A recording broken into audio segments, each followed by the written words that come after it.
Hello, this is Deborah Anderson, the Black Woman Animator. Come back to you with another video. And in this video, I have Tyree Dillihay. Welcome. Yo, yo. Can you introduce yourself a little bit? Hello, my name is Tyree Dillihay. My friends call me Ree. I'm an animation director. I've been in the business close to 20 years, and I'm still having fun. That's what's up. So first question, you're from Inglewood, California. How was it growing up and stuff? I grew up in Inglewood, California during like the 80s and 90s, you know, the height of like gang culture. Single family, or excuse me, single parent home. There's myself and my mother. Man, it was hard. You know, growing up as an artist, I grew up in that generation where it's just like, oh, you can't make money being an artist. And then in the environment, you know, you're surrounded by the hustlers, pimps, gangsters, murderers, killers, teenage moms and fathers. Like, wasn't really a lot of hope. But I made it through some, you know, that saying where it says, you know, it takes a village. The people in that environment were kind to me because they recognized my talents relatively early. And were willing to kind of protect me in that regard. Like, you know, don't mess with Tyree. You know, he's going to be different. He does something that none of us can do. So it was good and bad. You know, it kept some street in me that I've still been able to maintain. So, you know, I grew up, you know, as a different kind of man, but it's helped me in situations where I need to defend, not only defend, but stand up for myself. So Inglewood definitely made the man for sure. Yeah, that's what I find, like growing into an adult, like particularly, I guess, you know, the typical personality of people in animation is like standing up for yourself is, in general, it's just like people don't do it. So for me, like in my 20s, it was learning how to stand up for myself in all aspects of adulthood. And it's like, but also, you know, I ain't grow up in the hood, but I'm Anderson, so it's the same. Like you, because I got the light voice, people be like, oh, I can talk to her any kind of way. Like, no, you can't. But okay, though. Something I think about is like, when I think about, you know, the LA in the 80s and 90s, like there's like violence in a lot of urban cities, but it seemed like, just from my standpoint, like LA just was on the next level. You know, when they start making movies about you, colors and things like that, even I mean, it kind of came out later, but even Training Day has a little piece of it. Those are neighborhoods I grew up in, you know. I remember we knew some of those people in some of those films. Hey, that's the homie such and such. Like, but yeah, no, it was wild times. And in Inglewood High School, you know, on top of gang violence, you had race wars. Every Martin Luther King Day and Cinco de Mayo, it was blacks versus Mexicans. Like, it looked like World War Z on the Inglewood High School campus. Like, it was insane. And I saw all of that and survived all of that. You know, me in a sketchbook, you know, maneuvering through the hood. Can you talk about the parties you would throw with your friends? Yeah, well, we won't mention the name of my party crew, but yeah, we had a legendary party crew.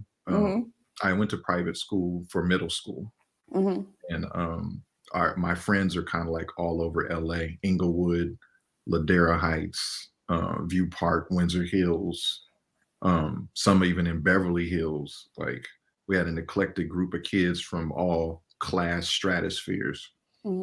And most of the big parties that we threw were in Ladera Heights, you know, AKA the Black Beverly Hills. And we were turning Ladera Heights upside down. Like, people, you know, years later, people still come up and ask myself and some of my friends, or they talk about it. Man, I still remember them parties y'all used to throw. Those things was fire. Like, it was a time. Like, like you seen Euphoria. Like, Euphoria was very real to me when I was a teenager. And some people didn't make it out. Like that's real. Like drug Yeah. use, partying too hard, sexuality, all of that stuff. Like firsthand. Like I said, me and my sketchbook, we made it out. Yeah, I remember freshman year of college, one of my friends, she was telling stories of her high school. I'm like, how you did all that before college? Like, Yeah.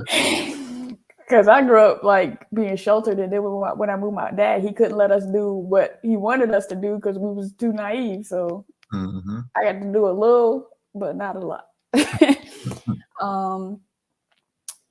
What was your journey in art and animation during your childhood? Like, how did you start in art and then grow? My story is kind of interesting. I think the talent was discovered in the church.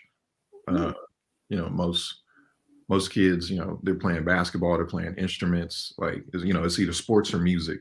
And me, I was listening to a preacher give a sermon about Jesus dying on the cross, and I had nothing else better to do, so I grabbed a tithe envelope and I started doodling. And I sat in the front. My grandfather was a head deacon. You know, my grandmother was a deaconess. You know, they were you know, a certain cloth in the church, right? Yeah. And I'm just being quiet, you know. And then at the end of the sermon, you know, my grandmother's looking at my little doodles, and I got Jesus on the cross, disciples poking him, the other two crosses. She was like, "You were listening?" I'm like, "Well, yeah." You drew this? I was like, "There's no other kids here." Like, yeah, it was just me. So that's where it was discovered, and then it just my family kept nurturing it. You know, comic books, big Marvel Comics fan growing up, or all the comics really, but really like Spider-Man, Daredevil, Batman. So, you know, Marvel and DC. Later on got in, but then really got heavy into Mad Magazine. Mad Magazine was a big influence, and it kind of informed the person that I am today, because they would make fun of pop culture. Yeah. You know, kind of take movies and flip them on their head, you know, name them different things. It was just funny, and it was like almost a borderline adult back then. And then just kept drawing, you know, Mad Magazine style, comic style, then later discovered anime. Oh, wow, this is cool. You know, a different look. And of course, watching Disney movies the whole time. I think Little Mermaid was probably the first movie I cried at. It's like, wow, there's emotions in these things. Yeah. Saw heavy metal. Baby mama got shot. Right. Saw heavy metal at age 8. So I don't know if anybody knows, that's an old movie, but when you see an R-rated movie at age 8, an R-rated animated movie at age 8, like you go to school the next day and you're a god, you know. Yeah. I was like, I saw heavy metal, and people were like, oh my, who wants to touch me? And like,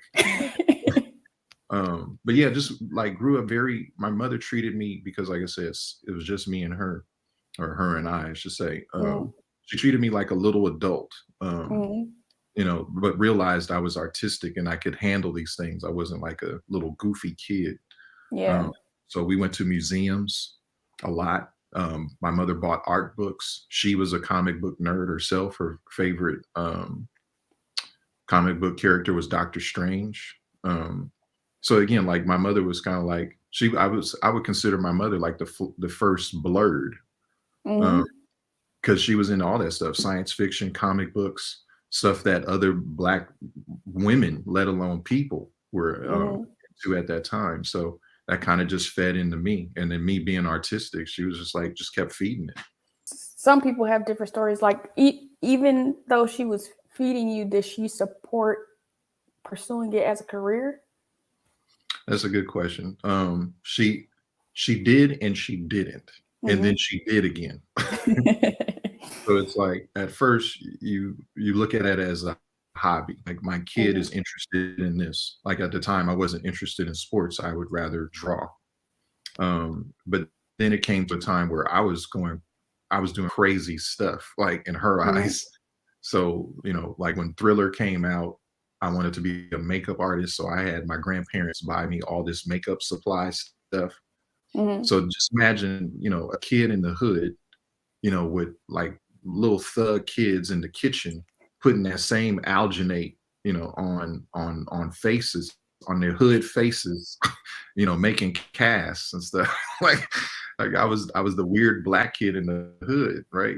And then one day we had a conversation. She was like, baby, like, I don't understand. Like, why you keep doing all this? I was like, because it's fun. She's like, yeah, but she's like, you don't really want to do this as a career, do you? Like, I don't really see us doing this kind of thing. I'm like, and I looked at her and I got defiant. And I was like, what you mean? Like, I'm your son. You're supposed to tell me, baby, you can do anything. Right. And I kind of stood up to her, and she actually, like, looked at me and she was like, you know what? You're right. And then supported it from then on. But like I said, Inglewood kind of brought me in and out of art. Like, my peer group wasn't the best influence. Like, yeah, we had our fun, but I was kind of off track, like, for years. But again, to answer your question, my mother's been, ever since we had that little conversation, she's been supportive forever since. So you didn't go to college right out of high school. What's the story behind that? Long story. I barely feel free to tell it. This is about you. I barely graduated. Like, I had to beg my biology teacher for a D just so I could like walk. My senior year was atrocious. Like, I wasn't getting along with my mother. Like, I was just being, a young black kid, with no male guidance in the house, and just acting a fool, and didn't know what I wanted to do. So I went to community college. My mother was like, either you're going to work or you're going to go to college, or go to school. And I was like, I got to do something. So I went to like, to keep it compact, I probably went to like 4 different junior colleges. And also during that time, I played basketball at a junior college, because I didn't play in high school. I just wanted to get it out my system. Played basketball, came back to a regular junior college. While I was in junior college, I was also trying to apply to Art Center College in Pasadena, prestigious art school. That prestigious art school also costs prestigious money. Right. And I remember, they were talking about, back then it was like 20 grand a year. I think now it's like 40 or something like that, probably even more. And then at the time, I remember my mother, dealing with credit card debt and all that stuff. And she was like, if you want to go to that school, you're going to have to take out loans and all that stuff. And I was just like, that's not the move. So my mother and I eventually started a home healthcare business, like within 1 or 2 years after me graduating from high school, barely graduated from high school. So I actually took a break from even going to 4-year university to kind of help establish that. So once that got established, maybe like 5 years after college, then I went to college. So then when I got to college, I didn't, still not knowing what to do, but I just picked what was easy to me. And I didn't believe in art at the time. I was like, this isn't a viable career. I didn't believe in it at the time. So I majored in English. The reason why I didn't go to college, didn't go to college right out of high school is just because I just wasn't ready. I just wasn't ready. I was too busy being a knucklehead, an aimless knucklehead that didn't know what he wanted to do with his life yet. So originally, you wanted to be a lawyer. Do you feel like going to college 5 years later, people theoretically are like, oh, you're more mature. If you had an opportunity, to work a real job, then you realize how important college classes are. Like for some of us who went immediately, it's like, I don't feel like going to class today. But some other people is like, well, if I calculate, it costs this much to miss this class, so I'm gonna go. So do you think there was a different effect in going to college later for you? No. It just was like, no. It just was later. It just was later. It just was later. I mean, I was relatively a little bit more mature because I had some business sense because I was helping run a business. But as it related to academics, we're still talking to the kid that barely graduated from school. I just didn't like going to school. Right. Like, I just wanted to get to what it is that, I didn't even know what I came for. It's just like, this is all boring. Like, why do I need to know this? Why do I need to know that? And I was literally living in a cloud. Right. Do you So remember originally what kind of lawyer you wanted to be, or did you pick yet? Nah, you don't really, the thing is, you don't really pick. So I picked English as an undergrad because at the time I was like, naturally, I had, I consider myself left brain, right brain. So I'm decent. I consider myself decent with communication. And at the time I could write really fluently. So I was like, and then I love to argue. So I was like, that's a good combination to become a lawyer. Oh, and I like kind of like money. So I was like, okay. And that's usually the typical tracks, right? When people talk about professions: doctor, lawyer, accountant, engineer, etc. I was like, okay, lawyer sounds good. So that's why I chose English as a major. But while I was in college, I needed electives. So I chose art electives. And then that's when I fell back in love with art. And those art electives that I took, I only took two, which was drawing for animation, shout out to Ken Jones, and then animation, which was with shout out to Marianne Trujillo. So between those two classes, fell back in love with art, but then also discovered a new skill in animation. And then that summer, long story short, I ended up making a student film on my last semester called Hip Hopolis, about the battle between rap and hip hop. And actually, it was a promotion for a little music group I had on the side for myself and my friends. It was like pre-Gorillas. I was like, we're going to take over the industry. We're going to have a cartoon, and it's going to be us. And then Gorillas came out. I was like, you motherfuckers. So anyway, so I make this cartoon. It ends up winning. It makes, I went to Cal State Northridge. It makes school history as the first animated piece in school history to win best of show in their annual art show. Nice. So they had a VHS. They had a VHS that ran a continuous loop of my cartoon, like as an installation in the thing. So that was cool. So anyway, and then I put it on this website, Atom Films. And then that summer, I'm, studying for the LSAT to get into law school. And I get a call from Disney, and they're like, hey, we saw your film. We want to offer you a gig. I'm like, so then at that point, I'm at the crossroads. It's like, okay, do I continue going to law school, more school, the thing I hate?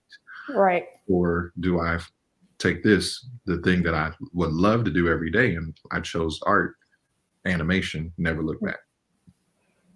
Yeah, I discovered, like, I like learning, but I don't like getting ready for it. Because luckily I didn't like peel out in because I graduated like 10th in my class in high school, 3.4. It would have been higher, but the like college classes I took were on I did dual enrollment, and my peers took AP classes, so that was on the 5-point scale, so they can have above a 4.0. But they said my actual college classes were on a 4-point scale, and it would actually bring my GPA down lower. So, but then I graduated from college with a 2.7. But I was like, I'm going to animation. My GPA don't matter.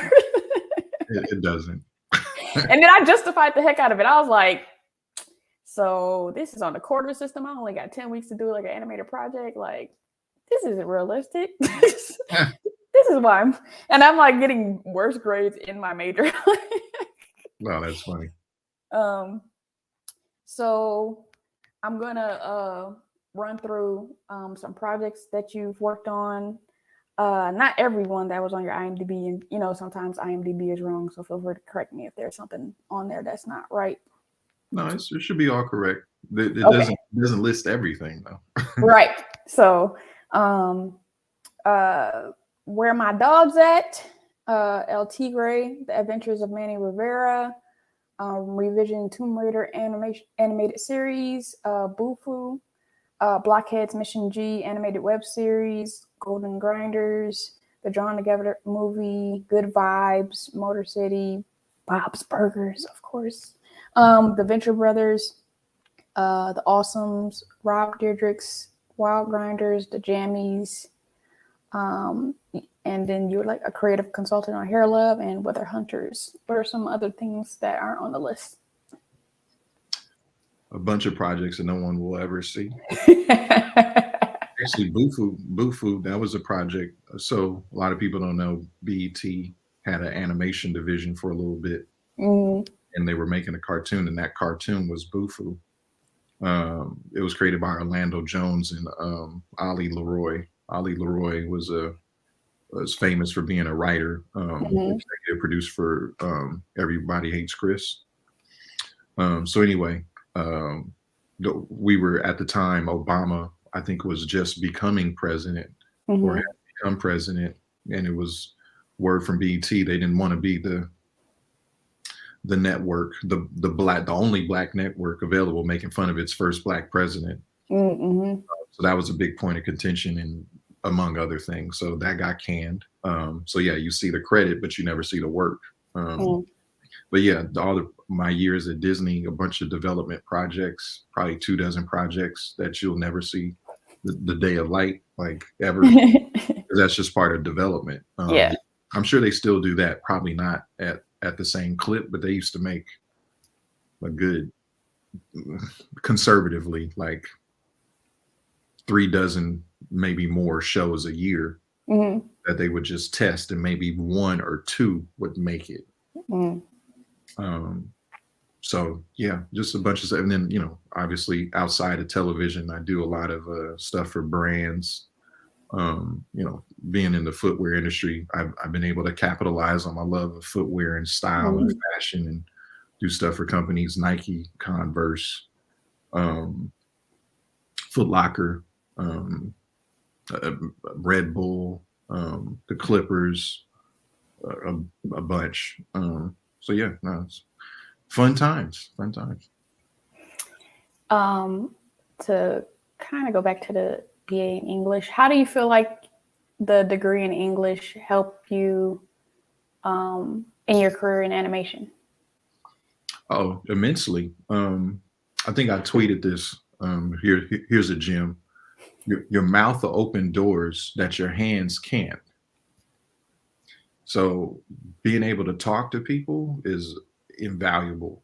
Invaluable. You gotta. My mother always called it, you gotta talk the king's English. You gotta know how to talk to people of all complexions, and relate to them on their level, intellectually and culturally. Culturally doesn't necessarily mean race or socioeconomic background. Culturally could even mean like studio politics, corporate politics. Just like I'm saying, that's growing up in Inglewood, going to private schools, coming back to Inglewood, being in business in your early 20s, and like I said, code switching all day, every day. Like I sit in numerous rooms and fit right in because I just know how to talk to people, every single type of person whenever I get in there. So English is key. You got to know how to write and got to know how to talk. Yeah, my 20s was like me learning that point, because I was like, yeah, I'm gonna just work hard and all this stuff. And the way my journey is different than the typical person in animation is like I was working in my career, like, at Turbo Squid and working for the state of Louisiana as an animation specialist. But also on the side, I was doing volunteer work for the Urban League. And so I'll be applying to all these like leadership programs and wouldn't be getting in. And my theory was like, they would be like, why does this person in animation want to be in this like economic development ambassador program? Like, let's go get a lawyer. And so it finally clicked, and I told one of my people from the Urban League about there was like a leadership development program for the Young Leadership Council, and I told her, because she was the project manager, I was like, I'm interested in this program, can you get me in? And she did. And then I was like, okay, that worked. So in that program, I met somebody else who was working at for New Orleans Economic Development. And so I kind of was more strategic with that, where I was like, Alejandra, I'm thinking about applying to this program. I know damn well I'm about to apply to this program. And she's like, oh, okay. And so the first session, she was like, I fought for you. And I'm like, bruh, I'm dope as hell. Why did you have to fight for me? Like, because when you start these programs, you get the sheet of everybody bio, and mine is like, okay, I work in animation, but I do this on the side, volunteering. And then if it's like a lawyer or a financial person, they just go to work. Why did you have to fight for me? So that's the power of the network, that people will fight for you, even though you doper than the other people get an opportunity. Yeah. No, look, the person with the relationships, everything is about relationships. Everything. Everything. Your familial relationships, your business relationships. And then what's the status of those relationships? You know, like, do you have genuine relationships, or you only have transactional relationships? Right. And then the transactional ones, I mean, they don't last very long. They don't last very long because it's only when you want something or when they want something. Right. But the genuine relationship is like, no, it's good people helping good people.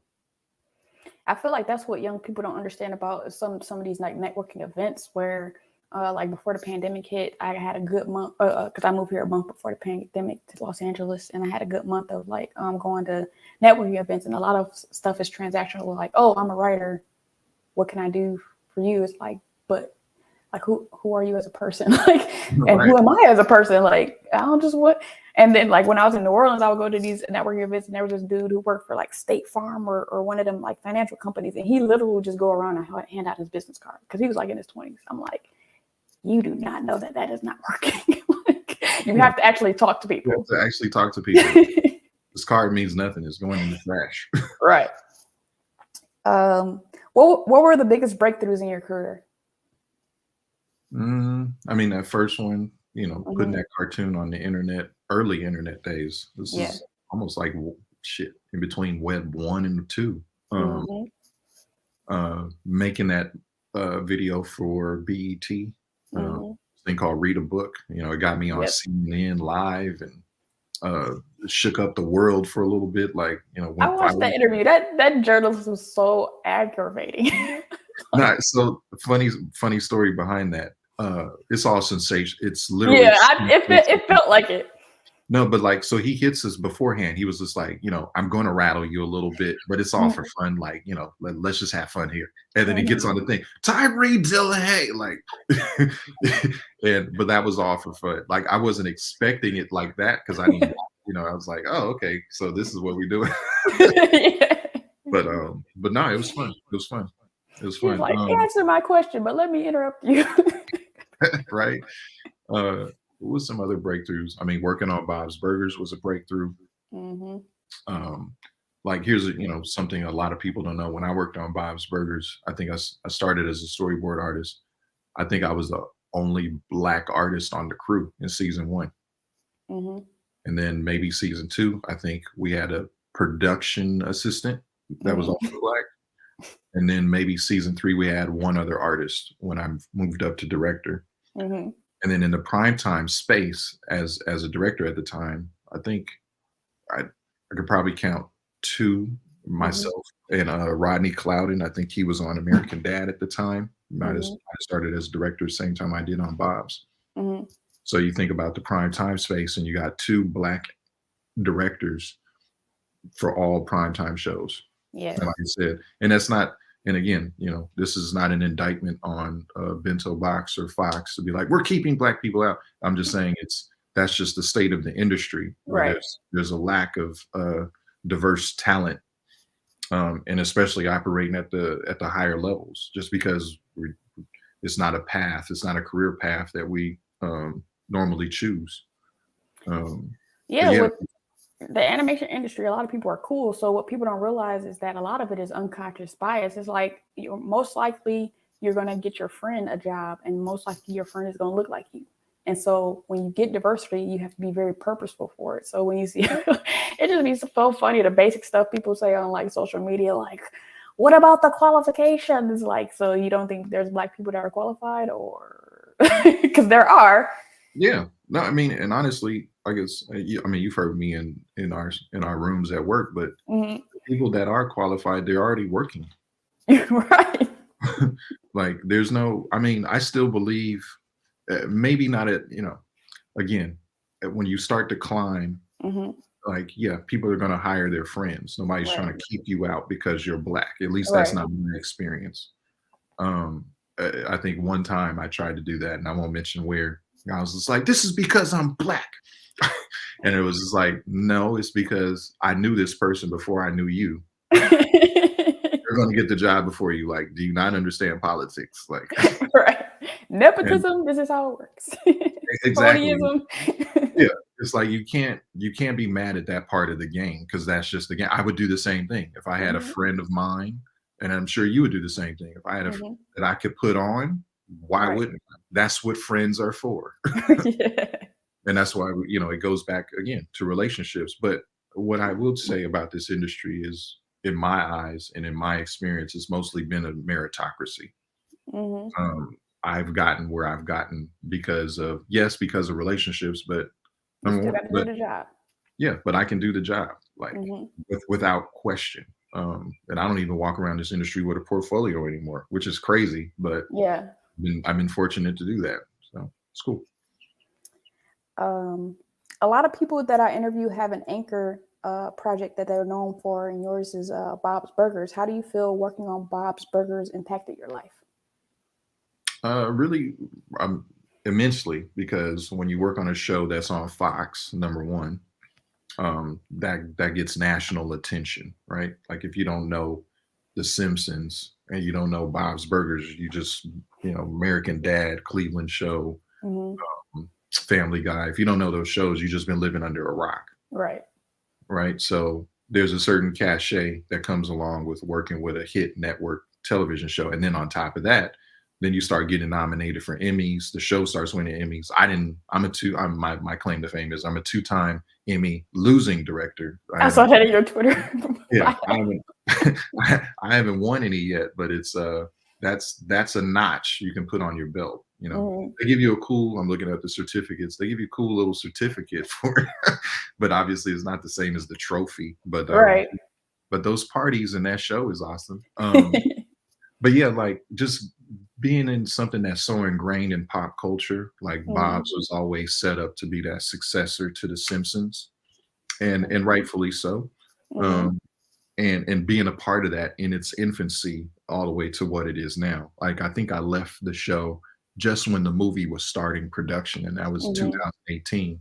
And then here we are, um, 2022, and the movie is about to come out. Yeah.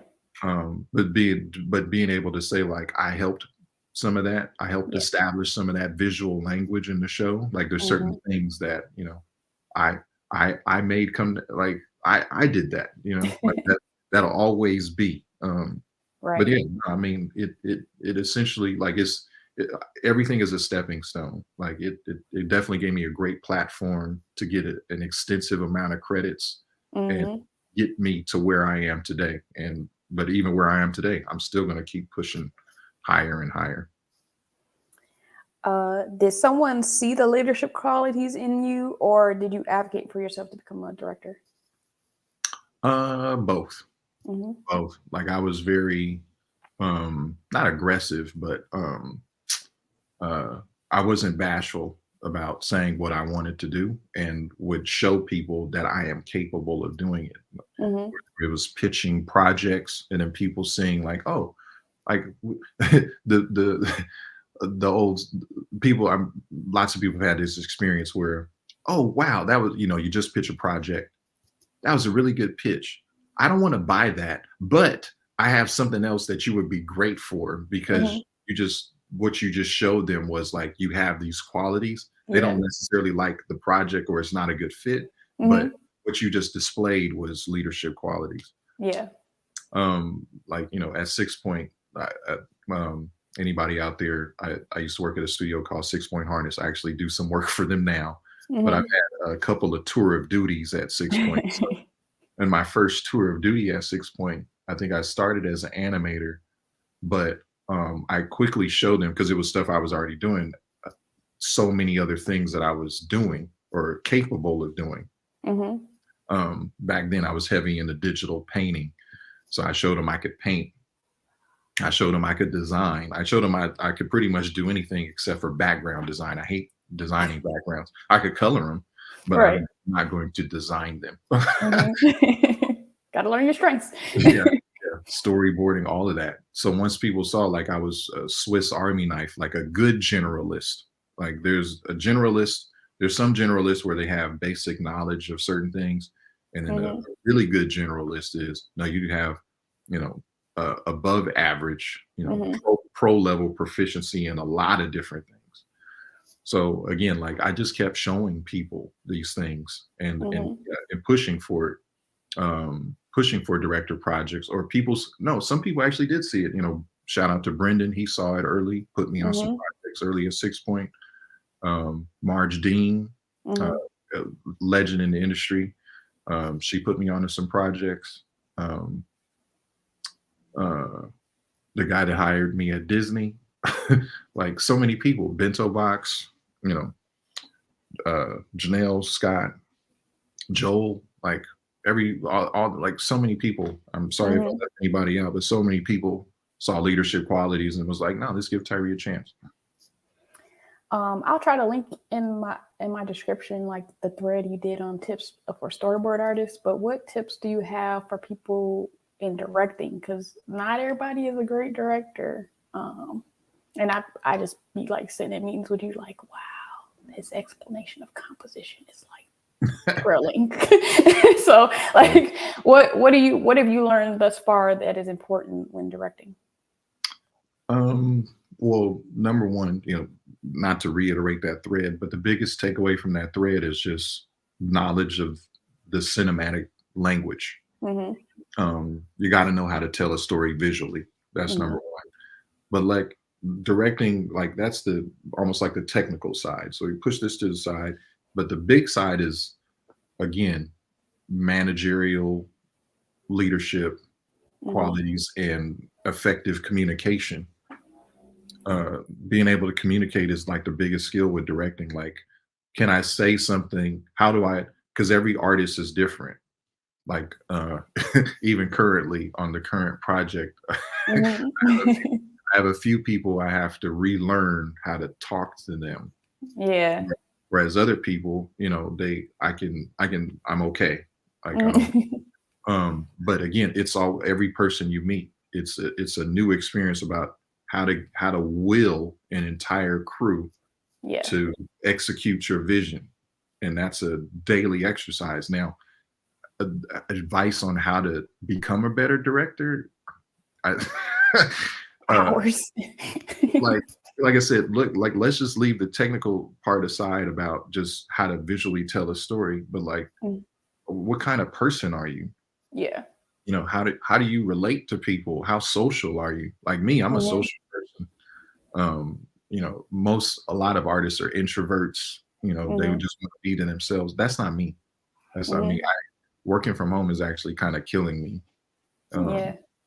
Killing me like a little bit because I thrive off energy. But when I do get in these meetings, I do get excited because that's at least some of it. But in person is so much better. But to become a better director is just to become a better communicator. Work on your communication. Like, yes, we can do this all day, but this, like I said, your mouth will open doors that your hands can't. And what I mean by doors, we're talking about opportunity. We're talking about somebody's mind. We're talking about somebody's heart. Somebody's. You don't got to be in a room for them to think of you. Right. It's like, that's what I'm talking about. Like, you got to get better. You got to be a better communicator. Yeah, to think about working from home, like I'm an introvert, but I play extrovert on TV. And typically when I work at places, the people in my department, like, because working from home, you're like beholden to kind of being friends with the people you're in meetings with. But like typically I'm just like going to everybody. I'm typically friends with like the people like 40 and over, like who are managers. And so I'll be like getting all the information like, hey, Miss Judy, how you doing today? Maybe you got to call her Miss Judy when you're in the South. But but yeah, I'll just be going. I will be cool with people you wouldn't even think of. I'll be cool with because I'm just like, oh. And I have a gift of like the people everybody's scared of. I just be like, oh, they're just a human being. And then they appreciate that because they're not actually scary. Right. Right. So I'd be like, hey, what up? And they'd be like, how do you talk to them? Because he's a person. You just talk to them. And then as a leader, how you're talking about talking to different people, like when I was a manager at Turbo Squid, you had to learn, I had to learn like, you have to learn how to deal with people who don't have your personality, because for me, I could just like, I like to be told I'm doing a good job, but I don't need it to like do my work. And so working with people who are different from me on the other side of the spectrum is like, you got to remember how to interact with them and like what people need. And like, sometimes it's like exhausting because I am an introvert to be like, oh Lord, I got to pep this person up. So, what do you love about animation?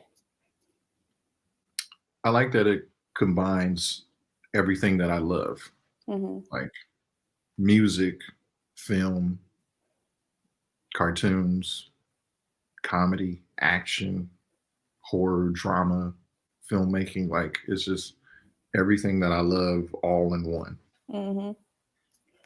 And I like the magic trick of these drawings make people feel things. Yeah. Like, I like that. Like, it's, like I said, when I saw Little Mermaid, I'm a crier. I'll admit that.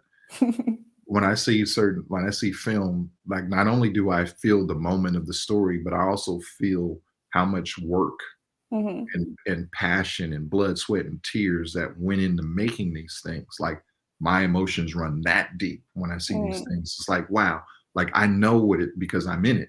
Yeah. I know what it took to get to that point. And they nailed it.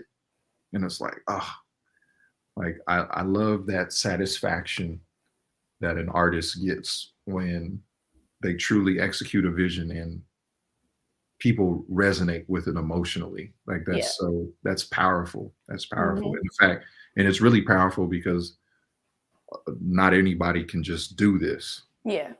Like, it feels special. Feels special. Yeah, like even even being in the industry, you can understand stuff from the outside looking in, but being able to be in like records now, and then somebody posted a link in the Slack of like it was like a little mouse and the mouse that stuttered, like old school cartoon, like maybe Looney Tunes or something like that. And I have a bigger appreciation for that voice actor because of like working with people who aren't voice actors and, you know, how hard voice acting actually is. I already knew that voice acting is actually harder than regular acting beforehand, but just being in records and then seeing some clip of like the OG voice actors that was like not new to this, true to this, and they just knew how to do all these voices. It's like, it's just a bigger appreciation. Like, man, this man is awesome.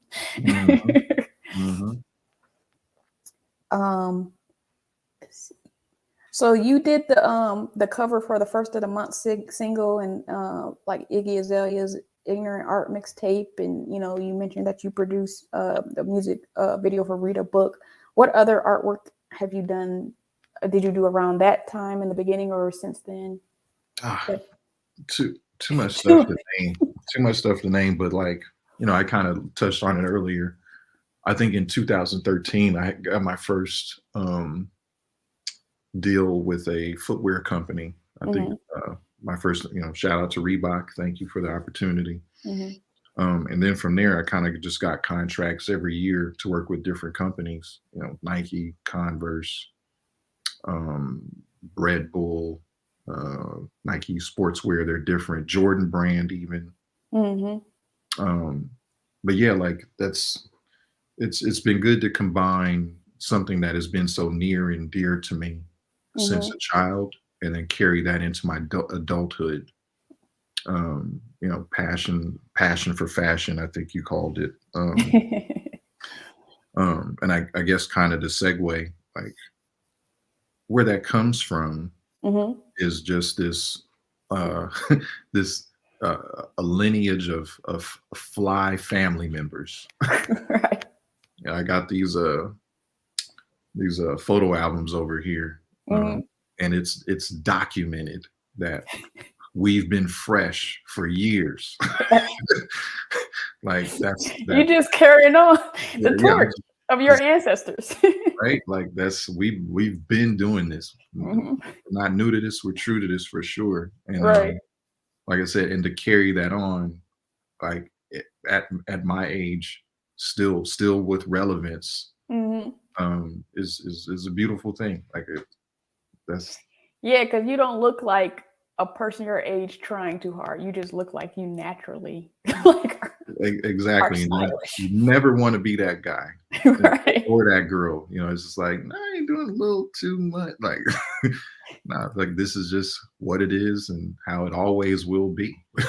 Mhm. Um, so do you feel like the sneakers and the fashion are another way to express your creativity? Oh yeah. Look, I like to. There's another gem. You know, your body is just as much of a canvas as a piece of paper or a canvas, Mm-hmm. and your body is even more important because I don't think your body should be a billboard for brands. It should be a billboard for you. Mm-hmm. So that billboard should say as much as possible about who you are. Now, if you want to be low key, if you want to Mm-hmm. be, more boisterous, Mm-hmm. flamboyant, stylish, whatever you want to call it. But look, we only get one life. I want to live it as full as possible. I'll tell you this tidbit. I remember there was this guy, Kyung Shin, over at Mm-hmm. Bob's Burgers. I went through a period where I started wearing suits to work, just because I felt like it. And he came up to me and he was just like, "What?" He was like, I just want to say he's a Korean dude. I just want to say you look very nice." But he was like, "But why?" Why? He was like, "We work in animation. Why do you dress like this?" Right. And I was like, to quote Jadena, Classic, man. right? He said, "Jadena, why you dressing so classic? Because I don't want my best dressed days in a casket." I was like, Bars. bars, right? It's just like I was like, I'm here, and Mm-hmm. and while I'm here, I'm gonna look the best I can possibly be. It's like, with artists, most people, they just want the output, Yeah. like, again, transactional. Mm-hmm. This is like, I want you to get you when I get into the studio, you're getting all of me. Yeah. You're not just getting this, you're getting all of it. Mm-hmm. And yeah, I live outwardly. I don't live Mm-hmm. inwardly. So yeah, fashion is a big part of expression. I would implore anyone to get more in tune with the outward version of themselves, because Mm-hmm. it's a reflection of the inside. And I think the more you show it, and it can be in subtle. Nobody's telling you to go crazy and start cosplaying and all that. Even though I'm totally fine with that as well. Cosplay, like whatever makes you feel good. And Yeah. my thing is, I want to feel good in my skin. Mm-hmm. We don't walk around naked. We can't by law. So by law, I need to be fresh. That's just how it is. That's how we roll it. And again, like, and plus, like, again, Inglewood too. It's just like you can't be walking around bummy. Like that's just ingrained. People would be snapping and bagging on you. Walk around with Right. terrible shoes, messed up clothes. Like you won't live that down. So like that's just That's still in definitely me. a part of certain aspects of Black culture. Yeah. Like whether it's like in the hood or even at HBCUs, how they be like, you can't go out the house looking bummy at a HBCU. Yeah. Like, Like what? you gotta. That's like that's how our people operate. Like, Mhm. it is funny because you could be poor as hell, but Black people will find a way to still keep it tight. Yeah. Like you won't know that I'm completely broke because, and that's the point. It's just like I just Mhm. want to be clean. Um, just don't walk around with the Vaseline on your face. But when I used to work at Turbo Squid, I would, every third Thursday, because I was a member of the Urban League Young Professionals, and so I would wear like business professional because I'm like, I'm code switching. I'm not about to go to this meeting in a t-shirt and jeans, even though that is the style of my industry. Nah. And so like every time some people will be like, "Oh, you going to an interview?" Like, this joke is getting old after a couple months, but no, I'm going to my Urban League meeting. Yeah. No, look, people at Bob's used to think I was interviewing for other jobs when I came in with suits. I was like, no, like I really just wanted to wear a suit. I said, right? People in the animation industry used to be so confused. They were super confused. They was like, "What's going on?" I'm like, "Nothing's going on." Like I want to wear. Like they were really because when I get into something, I go hard. Yeah, it's like I think it's even doper when you have the choice of wearing it and choose to wear it or choose to not. Because I mean, we work in the industry. Like I told people back in the day, like you could wear pajamas to work and nobody would care. They probably look at you for a second, like the same way they looked at me in the suit, and just be like, "Why are you wearing pajamas?" And then it would be like, "Okay, no, nobody's gonna send me home. There's no dress codes." Like, but I think there was early in my career, there was 1 or 2 years where I was just lazy because I was trying to like, "Oh, y'all don't dress around here," so I was like, "I'm gonna dumb it down for a little bit," and then I felt uncomfortable. It's like I'm not assimilating like with y'all. Like, I'm gonna be me. Like when I first came into this industry, I had dreads and everything. It was like people and like long dreads too, and they were like, like, wow, like Tyree's really different. It's like, yeah, like because I'm the only black person here. Like, y'all not used to seeing all this culture in front of you. Yeah, I think I was at one of the many like pandemic like animation conferences.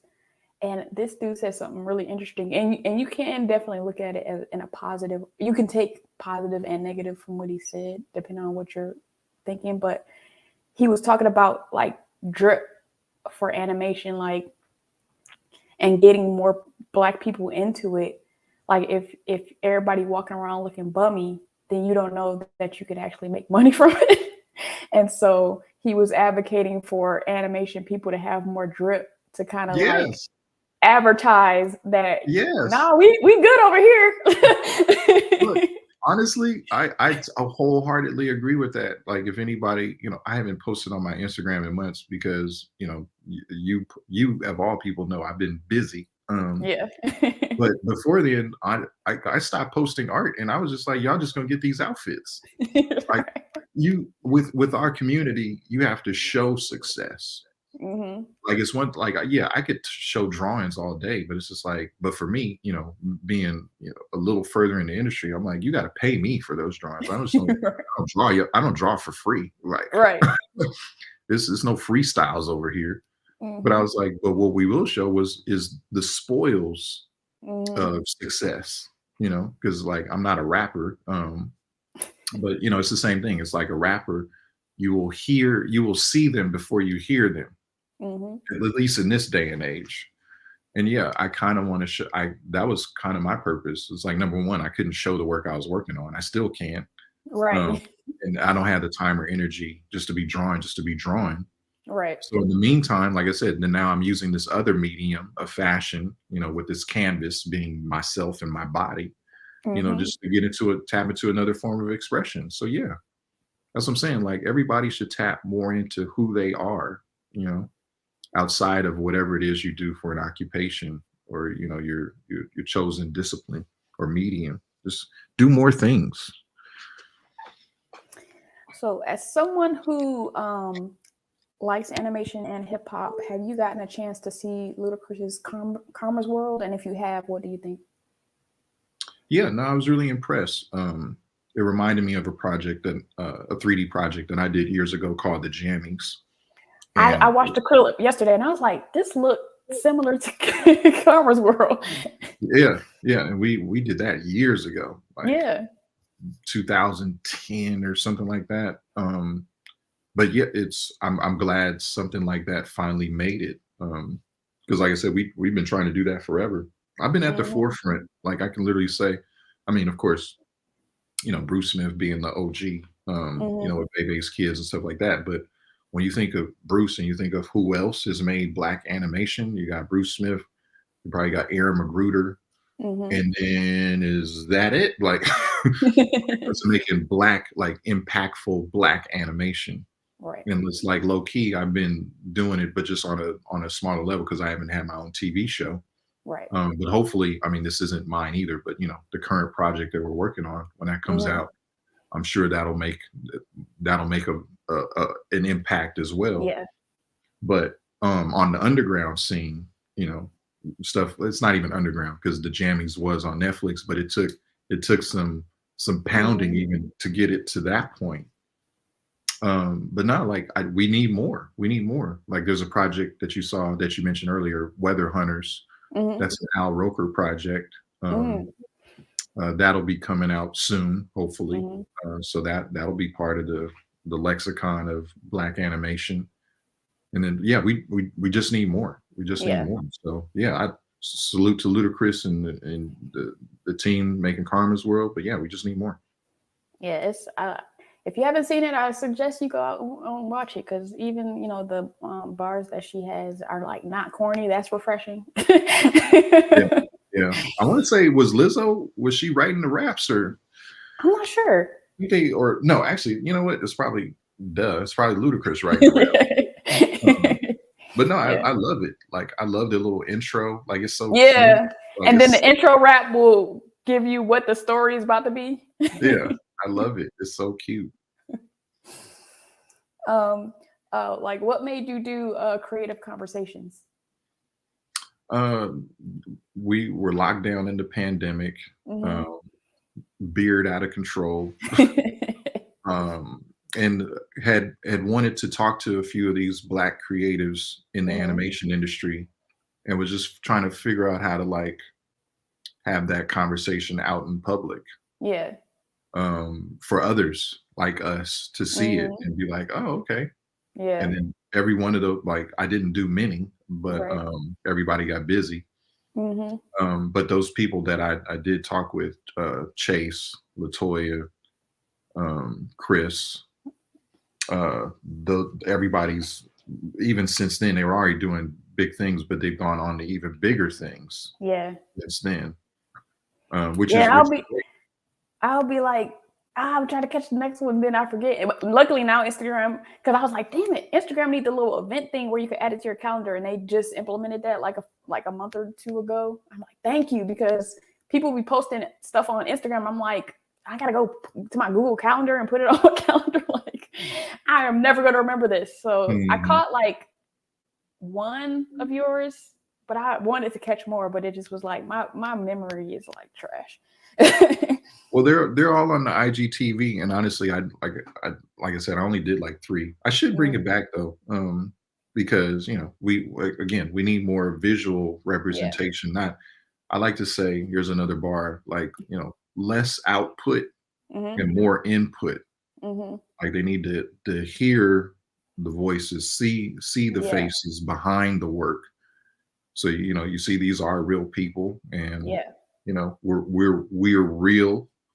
You know, like we're not corny nerds. Like we come through from diverse backgrounds. You know, some hard, some easy, but at the end of the day, we're still Black people. Yeah, I think the importance of my YouTube channel, and like I do put it on podcast platforms, but like I want you to see people who look like you. Yeah, no, you got it. You gotta see it. You gotta see success, see the models. And yeah, we're thriving. We're not surviving. You know, we're thriving out here. Like I'm out here getting it. Like it's not. Yeah, we not.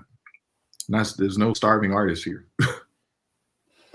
Can you talk a little bit about Sneads, or as everybody pronounces it, Sneads? Yeah, Sneads. What was that? Probably 2010. It's like it was like my little love letter to sneaker culture. I think at the time I can see like when you were talking about Mad TV, I can see the Mad TV in it. Yeah. It's like it was parodying, satirizing sneaker culture and hype beast culture. So this is created in 2010. when blogs were the thing.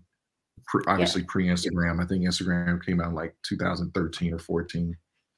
And I noticed I literally was just, I was working in animation. I had nothing of my own. And it was like, I always make a little passion project. So I made a couple of characters, gave myself a deadline, like 2 weeks for putting out a comic. Started putting out this little web comic, and it blew up. Because nothing else, it's kind of made history again. It's the first comic about sneakerheads like ever. So yeah, made that for like, I actually still make it every now and then, but we can pretty much say I don't make it anymore.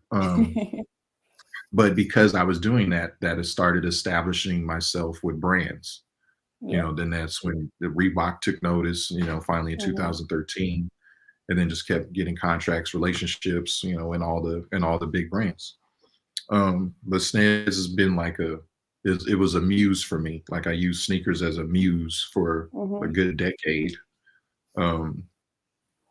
just as another, avenue, source of inspiration for creativity. Yeah.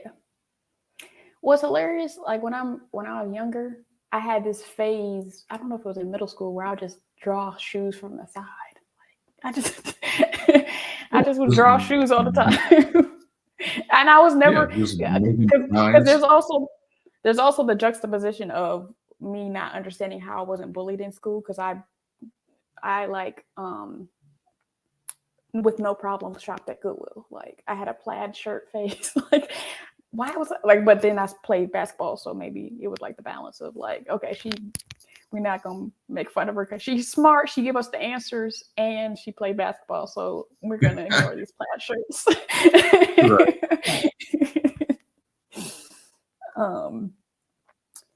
What is a story you've never gotten to talk about in your like mini interviews? Like, is there a story that like nobody would ever think to ask you, or just like an interesting story that you have?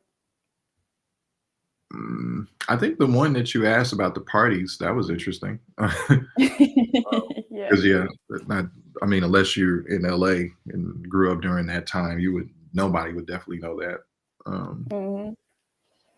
Honestly, was, maybe a little bit of stuff about, like I literally went through like 3 to 4 junior colleges.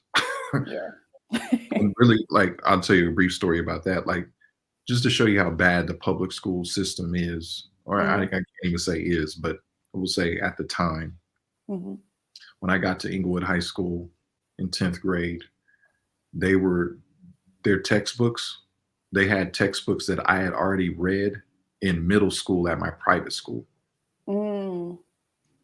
Like that's how far behind they were. So anyway, by the time I graduated, I spoke to no college counselors, didn't know the process of even getting into college.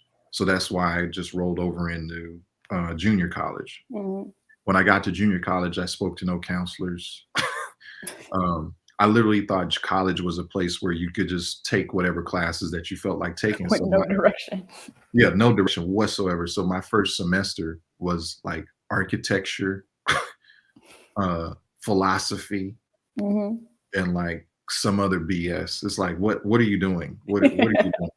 What are you doing? I probably failed all of those at the time. Like, especially architecture. I was like, wait, why am I here? Like, I don't want to make mechanical drawings. Like, but yeah, like, man, there's days where I'm surprised where I am. like what that guy protects fools and children. Man, like, it's like, wow. I was doing like, and then, little, white collar crime in there too. It's just like, I was like, what, trying to be a hip hop producer. Like, that's a little, maybe that's another little tidbit. It's like, after I did that cover for Bone Thugs and Harmony, I'm a teenager at that time. And I've told this story, but like it's rarely publicized, but it's like, got $10,000 for that. Now this is like 95.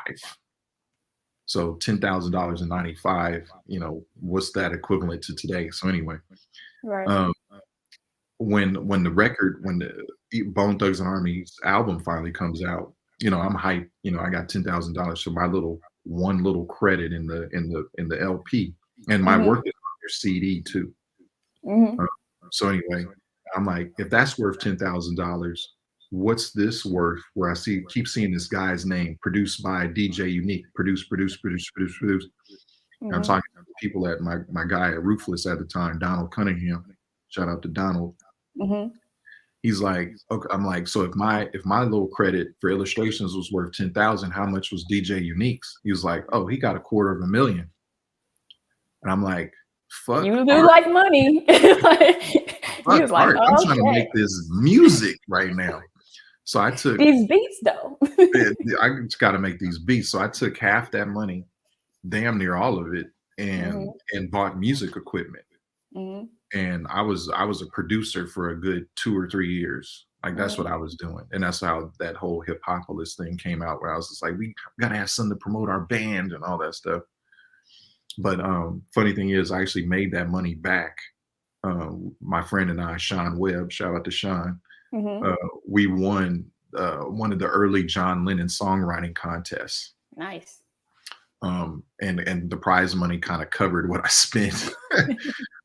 So that it just ended up working out. And then I also formed a record company with a couple of friends. I was spending more money than they were. Yeah. At the time, it was just like, you know what? Like, I'm done. I'm gonna get back to my first love, which I should have been doing, which was art. And then, you know, art, you know, has been my bottom girl this whole time. So it was just like, yeah, come back home. Yeah. And then when I stepped back into art, you know, really taking animation seriously, then it didn't take long. It didn't take long at all. Because you is talented. I do all right. So John Singleton and Isaac Hayes are a couple of your role models. How important do you feel it is to have people who look like you in spaces where you want to be? Oh, very, very. You know, like you see these posters in the back, you know, Michael Jordan over there too. And, but Spike Lee, you know, she's got to have it. When I first, before John Singleton and Boys and Hood came out, it was Spike Lee. You know, Spike Lee is, you know, I had never seen that many Black people on screen at one time ever in my life. So just imagine what that's like. You know, you're a Black kid, you're creative, you're into all these, like you think you want to make movies, but you've never seen any examples of yourself on screen. You know, you see Bill Cosby, you know, one-off, see Eddie Murphy or Richard Pryor. This is the kind of people I was seeing at the time. That was it. And then one day, out of nowhere, some film comes on, it's black and white. And then you got these Black characters, and there's no other people in the thing. It's no white people, it's no Mexican people, it's just Black people. And I was like, we can do that. yeah. And then you see the credits, written, produced, edited, directed by Spike Lee. And I was like, and then one man, I was like, yeah, this is what we got to do. So like in a roundabout way, I obviously I don't make live action film, but I found it through my own way. It was like, well, I didn't have access to a camera, but I could always draw. And I'm like, that's my gateway.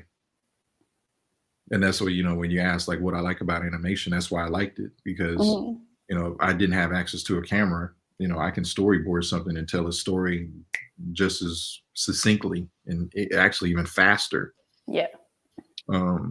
But yeah, like it's so important to see us, because then you know it's possible. Like, see it, believe it. Not everybody has the mental strength to have that vision early.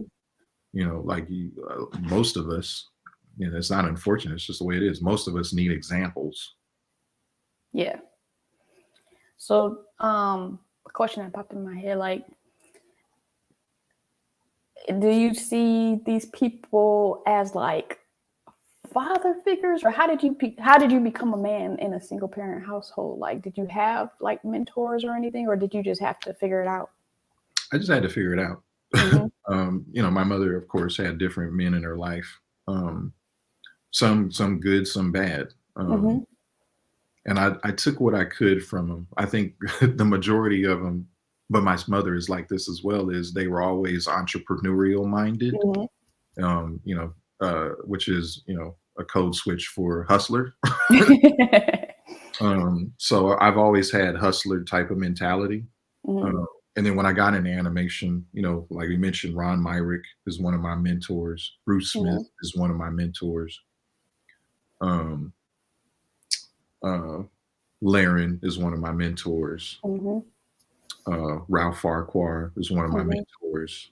And you know, forgive me, my brothers, if I forget anybody, but I think between those gentlemen, Pete Ramsey is a mentor. Like these are people I can, you know, pick up the phone and call them. Mm-hmm. That's what Tim Story is a mentor. Mm-hmm. I can call these people and I've had real conversations with them about this business, about being a Black man in this business, being a Black creative, you know, how to handle yourself, stick up for yourself, you know, not only Mm-hmm. for numerous things, Yeah. but uh, but again, like these people, it wasn't. I mean, I was fortunate to meet them in spaces where they were open to being receptive, you know, to listening, to Yeah. listen, and then they saw my work, and then it was you know real recognized real. So Mm-hmm. it wasn't hard to develop genuine relationships with these people. Right. Um, but again, I think any one of us kind of needs that whether it's a mentor mentee relationship or not. Just you need to have more a big peer group. You need Uh, a village. yeah, that you can talk to and share these ideas because you know regular people, meaning like people outside of this industry or outside of what you do, they're not going to understand it. Yeah. Or maybe they will understand it, but they won't relate as much. Mm-hmm. So the community is important for sure.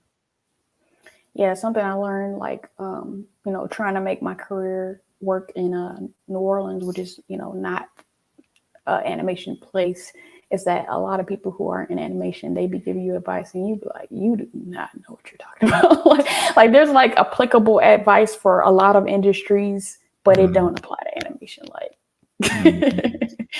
So Yeah. you got to find your animation mentors. So you've worked with the Sony Talent League, the Boys and Girls Club, and more. What's the importance of mentoring to you? Oh, it's everything. You know, what's that old African proverb? Each one teach one. Mm-hmm. Like whatever you learn, the way the next generation succeeds is if you reach back and pass down what you've learned. Yeah. So, you know, as you grew to become a flower, you need to reach back and water seeds. Yeah. It's all cyclical. It's all part of the nature of things. And if you don't do that, you're doing the world a disservice because now you allowed a new generation to come in with no education Yeah. and totally misinformed and misguided. Mm-hmm. And then that's what leads to chaos and anarchy. Yeah. Yeah. So a And mentorship.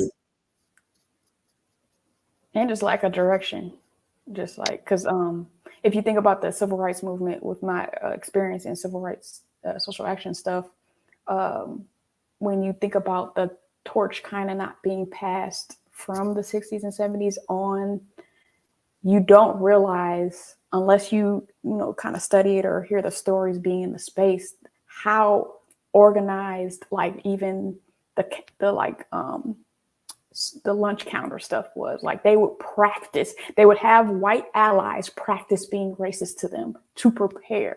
Like you just don't know that off jump. Mm-hmm. And so you just think people are just doing stuff haphazardly, or you think, oh, I'm gonna just go to this protest. But then there was people working behind the scenes, like with Martin Luther King, like Hosea Williams and all those people like who were doing the behind the scenes work too. And even Martin Luther King was going to meet with presidents. Like I love the aspect of like Malcolm X and Martin Luther King, but there's this like Santa Clausification of Martin Luther King where it's like some of the stuff you get to do now is because of Martin Luther King. Like, for sure. Even if you don't like the aspect of the nonviolence, and you're like, oh, I'm Malcolm X though. Like, but how much? Not to knock like Malcolm X, but like how much stuff can you do today because of Malcolm X, and how much stuff can you do today because of Martin Luther King? I mean, it's a balance. They fought for freedom. Yeah. You know, like they fought for respect. We're still fighting for it. So you know, if 2020 did anything, you know, it awoke and it alerted people that racism still exists. I mean, we all knew that, but right. It alerted the world that racism still exists, and we still have a lot further to go. Like people, you forget the 60s was not that long ago. Right. It's not that long ago. You know, they say it's always this conspiracy theory that they put these black and white pictures up to make you believe that it was further away than it really was. Yeah. But if you just look at the math, and you like know, my parents grew up in the 60s. right? Like my mother, you know, they grew up in segregation and then grew up in desegregation, and then have been able to see all of this happen. And like I said, I got these pictures, like, yeah, it's insane. Like my grandfather's father, I think, was a slave. You know, it's just like we're not that far removed. Yeah, like not that far removed. 2020 was when I kind of got back on Twitter because you know, after the George Floyd stuff, and it was like so many waves of like information on Twitter, like when Brianna Williams from BlkWmnAnimator tweeted like, hire more Black animators, and that just started like something on Twitter. And then there was a couple other waves of like the second wave was like the sexual assault thing, and then the third wave was in animation specifically, and the third wave was like students talking about racism on their campuses. So it was just like a lot of fervent like discussion on Twitter after the George Floyd stuff, and I think that was a catalyst to a lot of things that's happening in the industry today. For sure. But you know, like I said, the biggest thing is be good at what you do. Don't expect handouts just because you're Black and they need to, you know, fulfill affirmative action quotas or something like that, or just to get a diversified crew just to say they have it. If you can't sit in these chairs with the stylus in hand and produce a high quality level of work, yeah, you're not going to be here very long. Like that's what keeps you employed. Skills. Yeah. From the vantage point of somebody who, like, this project we're working on is the first full-time job in animation I've had since I've been here for 2 years, I was like, please hire me from White Guilt. I'll do the work. I'll prove that. But I'm like, please, if you are feeling guilty, hire me. I will do it. That's hilarious. But I made it. So as a veteran in the animation industry, what have you decided is your purpose in regard to Blackness and Black professionals in animation? That's an interesting question. I don't know if I actually have a purpose, but you know, just intrinsically, I think I should be showing that you can do this at a high level. Hopefully by the time the projects that I have coming out, and that you can change the game, like the stuff that I'm doing on the current project, the purpose is really to change the game. Right. Primetime animation has looked a certain way for a very long time because it's been controlled by a certain group of people. Yeah. And now that there's a little bit of power on this side, and we have belief, you know, from the studios and the powers that be, to give us an opportunity to do something special. Yes. And then another project that I have, you know, working in the background, if that does what it needs to do, again, like I'm trying to make impactful, somewhat revolutionary things. When I say revolutionary, it's just like game changers. Yeah. Kind of like Into the Spider-Verse, Arcane. Yeah. And it's like for Black culture, I think these will be game changers. Mm-hmm. But in terms of purpose, like, I don't know if I necessarily see it as a purpose. It's just, Mm-hmm. I, like I said, I've never lost love for the things that I fell in love with early on. Yeah. You know, sneakers, fashion, hip hop, cartoons, all of these things are in each of these projects that I'm working on. Like they never left. Mm-hmm. Like you could say Bob's Burgers was kind of like a detour, but not really because that's in my wheelhouse too. Mm-hmm. I remember like so many people I met, they were like, "You work like all the you work on Bob's Burgers," Mm-hmm. and I know how they're looking at me like, you know, Right. 6'5" black dude, shouldn't you be Of bouncing all a people. basketball? Right. You know, it's like yes, because like I remember even when I got on the project, the producer at the time, Kim Smith, she was just like, "You want to work on this?" Because it was my choice. Like that's the other Right. thing. I've been fortunate enough to choose my projects. It's like you want to Mm-hmm. work on this? I was like, yeah, this is cool. Mm-hmm. Like, it's quirky. Like it has like that's my sense of humor. It's kind of quirky. And that's a power. That's a superpower we have, is that because we have to be in this like world or country, like we know how to do y'all stuff too. Right, exactly. Like because we've been force fed it forever, Right. so it's nothing. It's like yeah, I know what that is. Like Mm-hmm. yeah, I'll do it. And then plus, again, like I knew what it was going to become. Like Mm-hmm. I could see that early. I was like, oh no, this is going to be big. And it's like, let's just get in here on the ground floor Mm-hmm. and take it to the next level. And that's what we did. I think Bob's is like on its. I started in season 1. I think it's like on its like 12th, 13th, or 14th, like something crazy now. Like I remember Yeah. going to like the 100th episode table read at Fox and all this stuff. Movie Mm-hmm. coming out. Was it May into May? Mm-hmm. Crazy ride, but again, when it comes to black cartoons, black art, again, just pushing. I have my own project. Mm-hmm. I've been trying to get off the ground, man, forever. But again, like that can be a game changer. Yeah. Um, just trying to get up into Proud Families back now. Man, it's so like relevant. When I watched the like little pre thing the week before, and they had Magic Johnson's son EJ interviewing Ralph Farquhar and Bruce, Mm-hmm. and you just like how do y'all keep it relevant? Like hire younger writers. Like, oh, that's a thought. Yeah. I mean, that's smart. You got to get with the times. Because that's the thing about when people sometimes try to do their independent black projects. It's like they do it from their vantage point of like maybe when they were younger, and so it's like people talking about shucking and jiving, and it's like it's 2022. Like ain't nobody saying that. Like update your terminology. Like, right. It's like who are you making this for? 50-year-olds or yeah. So, what do you hope Black animation professionals do in this current landscape that you wish you could have done with like YouTube and just like free programs, and like what would you have done? Like what do you hope that current like Black animation professionals are doing with all this stuff? I see a lot of them doing it. I don't like Swoozy is a big one. Yeah, just make independent cartoons. Like you don't need to wait for networks to give you an approval or like I kind of look at it, I look at it like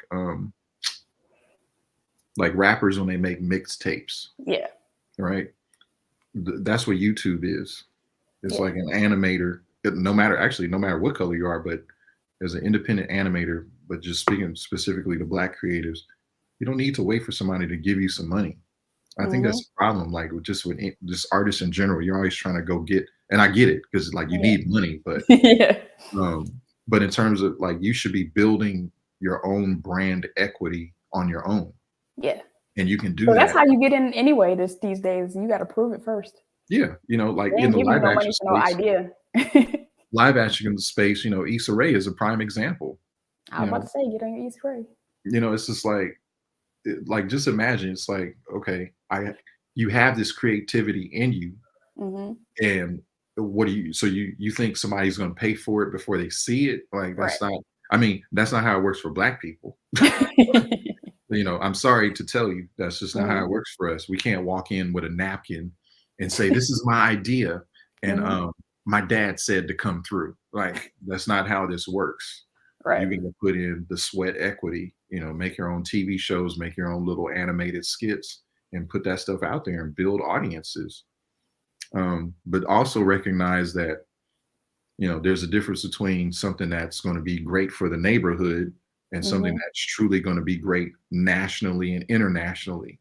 So, you know, that's, I'm not going to poo-poo on anybody's content, but just be aware of that, you know, when there was like, this is kind of local, or, you know, this is hood art, opposed to this is going to work, you know, for, we can put this on HBO, or we can put this on Comedy Central. But like I said, regardless, you don't need these people. It would be great, obviously, to get a bigger bag, you know, up top, but that shouldn't stop you from creating if you're really about this creator life. Yeah, it's so interesting to see how archaic some young people still think, because like maybe the difference is that I was like watching Awkward Black Girl when it was on YouTube, and so I saw like, oh yeah, we don't gotta wait. Like, people are still talking about like pitching, which is a path, but it's like, do it yourself. Yeah, because like, what are you doing in between that time? Like, are you saying you're just working on your pitch that whole time? Right. Like, you could be making it, like, in a however way you can. Like, again, Spike Lee, John Singleton, prime examples. Get in there and just start doing it. Yeah, that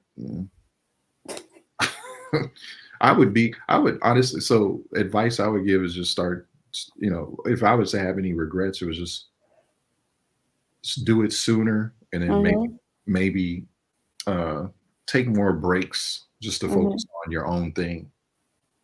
You know, I know I just met a Black animator recently. I won't mention him, but I just met him recently, and he's been very good about like saving it. Like, he'll do a job, you know, work on a gig for X amount of time, and then instead of going straight to the next gig, he'll conserve as much money as possible. Yeah. So he can take, you know, 6-8 months, maybe even a year, so he can just do him. Right. And then come back, you know, to the corporate world, corporate studio life afterwards. Because he knows that about himself, that he needs that. Yeah. Or he won't be happy. See, like, and everybody's different. Like, I'm okay going from job to job. Number one, because they pay me good. And number two, like, I haven't felt that itch. Yeah. To just, you know, that I don't thrive off that, but he personally does. So if you feel that about yourself, you know, do that. Yeah. And you got an idea that's like itching to get out of you. Find a way to, you know, make that time for it. Yeah, in one of my travel groups on Facebook, they were just somebody was just asking about like sabbaticals, and people were like, "Yeah, I take a sabbatical every 3 years," and they was kind of outlining, giving advice of how they do it, and like, take a sabbatical, just like the dude you just talked about, like, figure it out. Yeah, figure it out. You know, gotta tailor your life to your needs. Yeah. So my last question is, if someone was producing a documentary about you, what things would you want them to highlight about your life outside of your work in animation?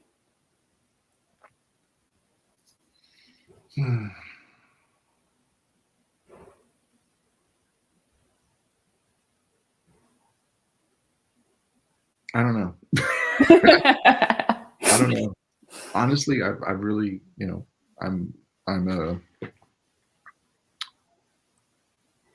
I think that growing up in Inglewood during that time is, like I said, that's a wild time to be growing up trying to be an artist.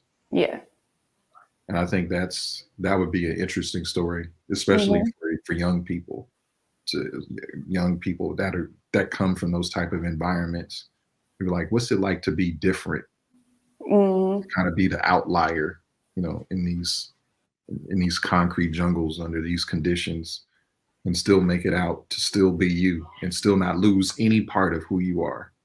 I think that could be something. I don't know. I might start writing it. I don't know.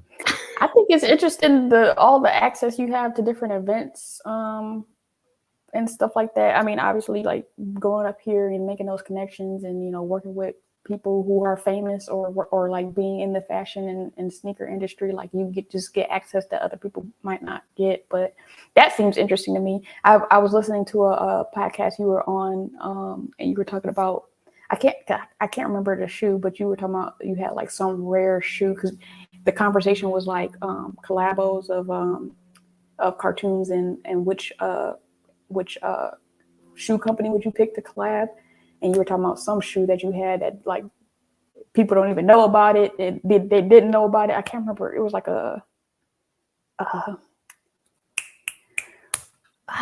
what's the blue dude? Like it wasn't Skeeter. I can't remember what you said, but I can't remember either. Because people were talking about like Puma and Hey Arnold and like just different collabs. But I was like, dang, how did you get that shoe? Like I was thinking about adding that question, like, what is your process for like finding rare finds? Like, oh, I mean, shit. I mean, I'm not into it as much as I was because not the sneaker industry, but the aftermarket industry, you know, with bots and reselling, it's too out of control. Yeah. And it's like, they kind of soured me on, I still buy, but not like I did. But in terms of how you get rare shoes, I mean, you pay for them. I mean, sometimes you might look up, you know, I've looked up a couple of times and gotten some pairs for free. But you know, it's nothing. I didn't ask for it. They just happen to show up. Or, but even knowing they exist is a skill. Oh yeah, no, I mean, but you know, it's just like if you're into it, you're going to know about it. If you're not into it, you're not going to know about it. You know, like I'm not into the Bored Ape Yacht Club, right? Had I been into the Bored Ape Yacht Club, you know, in its inception, you know, I'd have something, you know, that's worth $100,000 plus. And the same thing that goes with these shoes. You know, you can have a shoe back in the day that was worth $3,500 that today goes for, you know, six figures. But you don't know what you don't know. So how can people follow you if they so choose? If you want to, I mean, I don't post much these days because I'm too busy. But yeah, everything is Sneads by Ree, Sneads BYREE. I might change that actually very soon. It might be like Art by Ree or something like that, because it's not about Sneads anymore. I really at the time I started social media because of Sneads, and that's why everything's been called that. But yeah, that's where I'm at. You know, Google Tyree Dillihay. see what I'm up Plenty to. of options, but very many pages. So I would like to thank you for coming on my platform and allowing me to highlight you. Oh, thanks for having me. Appreciate you, Deb. And to everyone out there, I want you to like so I know it's real. Comment and tell me how you feel. Subscribe to Seal the Deal and sign up for post notifications to show your zeal. And I'll see you in the next video. Peace.